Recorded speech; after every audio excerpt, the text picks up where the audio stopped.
Assalamualaikum warahmatullahi wabarakatuh. Di sini saya akan mempresentasikan materi kuliah pasar modal mengenai obligasi syariah atau sukuk. Sebelumnya perkenalkan dulu, saya Rahmalia Asriafsari dengan nomor induk mahasiswa 2062401011. Pengertian obligasi. Menurut Keputusan Presiden Nomor 775 garis miring KMK 001 garis miring 1982, obligasi adalah jenis efek berupa surat pengakuan utang, sekurang-kurangnya adalah 3 tahun, dengan menjanjikan imbalan bunga. Dalam buku Hukum Dagang Indonesia karya Purwo Sucipto, obligasi adalah surat bukti pengakuan utang dengan jangka waktu sekurang-kurangnya 1 tahun. Obligasi dijual dengan memberikan bunga tetap tertentu, dan obligasi dapat dijual kembali kepada orang lain atau melalui pasar modal, kapan saja pemiliknya membutuhkan uang tunai.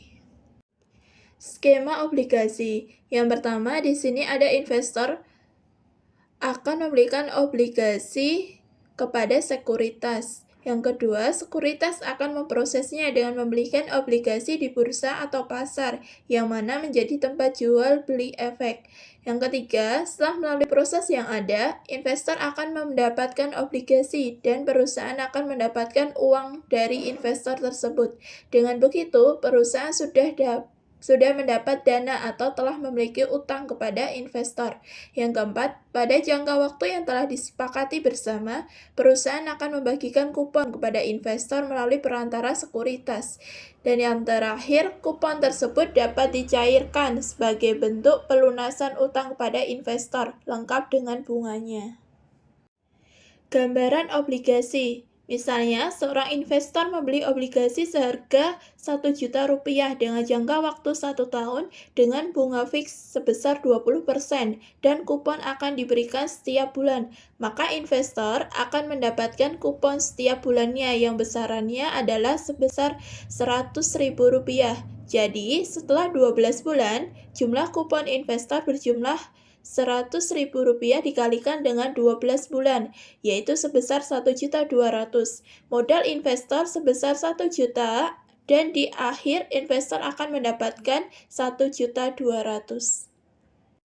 Dari pemaparan tersebut, Majelis Ulama Indonesia berpendapat bahwa obligasi itu terdapat riba di dalamnya. Maka Fatwa Dewan Syariah Nasional nomor 32 garis miring DSN MUI garis miring 9 garis miring 2002 tentang obligasi syariah mengemukakan bahwa obligasi yang tidak dibenarkan menurut syariah yaitu obligasi yang bersifat ulang dengan kewajiban membayar berdasarkan bunga.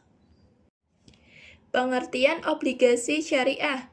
Menurut Fatwa DSN MUI nomor 32 garis miring 2002, obligasi syariah adalah suatu surat berharga jangka panjang berdasarkan prinsip syariah yang dikeluarkan oleh emiten kepada pemegang obligasi syariah yang mewajibkan emiten untuk membayar pendapatan kepada pemegang obligasi syariah berupa bagi hasil atau margin atau fee serta membayar kembali dana obligasi pada saat jatuh tempo.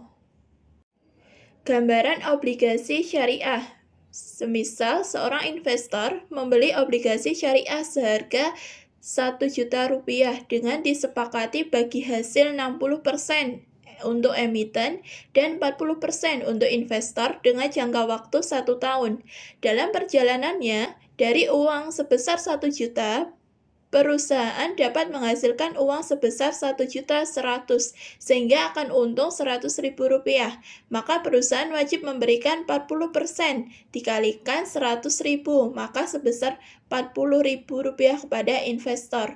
Dan perusahaan juga wajib mengembalikan dana awal milik investor sebesar Rp1.000.000 ketika jangka waktunya sudah habis. Struktur obligasi syariah. Obligasi syariah sebagai bentuk pendanaan atau financing dan sekaligus investasi atau investment memungkinkan beberapa bentuk struktur yang ditawarkan untuk tetap menghindarkan pada riba. Berdasarkan pengertian tersebut, Obligasi syariah dapat memberikan 1. Bagi hasil berdasarkan akad mudharabah atau khirat. Obligasi jenis ini akan memberikan return dengan penggunaan term indikatif atau expected return karena sifatnya yang floating dan tergantung pada kinerja pendapatan yang dibagi hasilkan. Kedua, margin atau fee berdasarkan akad mudharabah sebagai bentuk jual beli dengan skema cost plus basis. Obligasi jenis ini akan memberikan fixed return. Jenis-jenis obligasi syariah. Berdasarkan akadnya, obligasi syariah terbagi menjadi 1. Obligasi ijarah, yaitu sukuk yang diterbitkan berdasarkan perjanjian atau akad ijarah, di mana suatu pihak bertindak sendiri atau melalui wakilnya menjual atau menyewakan aset kepada pihak lain berdasarkan waktu yang telah disepakati bersama. Kedua, obligasi mudharabah, yaitu sukuk yang diterbitkan berdasarkan perjanjian akad mudharabah, di mana salah satu pihak menyediakan modal dan pihak lain menyediakan tenaga atau keahlian. Keuntungan dari kerjasama tersebut dibagi berdasarkan perbandingan yang telah disepakati oleh bersama. Jenis-jenis obligasi syariah. Berdasarkan akadnya, yang nomor 3 ada obligasi musyarakah, yaitu sukuk yang diterbitkan berdasarkan musyarakah di mana dua pihak bekerja sama menggunakan modal untuk membangun proyek. Keuntungan maupun kerugian yang ditimbulkan akan ditanggung bersama sesuai jumlah partisipasi modal masing-masing pihak. Keempat, ada obligasi istisna, yaitu sukuk yang diterbitkan berdasarkan perjanjian atau akad istisna, di mana para pihak menyepakati jual beli dalam rangka pembiayaan suatu proyek atau barang. Adapun harga, waktu penyerahan, dan spesifikasi proyek atau barang ditentukan berdasarkan kesepakatan yang ada. Jenis-jenis obligasi berdasarkan institusi yang menerbitkan terbagi menjadi 1. Obligasi korporasi atau perusahaan, yaitu obligasi perusahaan yang memenuhi prinsip syariah.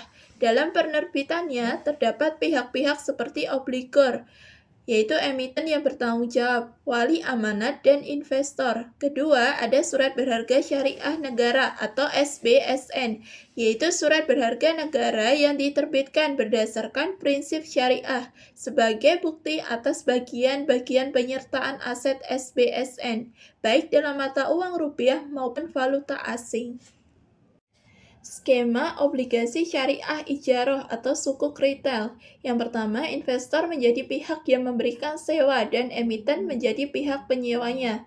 Yang kedua, investor memberikan modal atau membeli suatu objek ijarah, misalnya adalah gedung. Ketiga, objek ijarah atau gedung tersebut akan menjadi milik beberapa investor yang menanamkan modalnya. Keempat, emiten akan menyewa objek ijarah gedung tersebut dan akan membayar sewa kepada investor. Kelima, setelah jangka waktu yang telah disepakati, emiten harus mengembalikan modal awal investor dan objek ijarah menjadi milik emiten.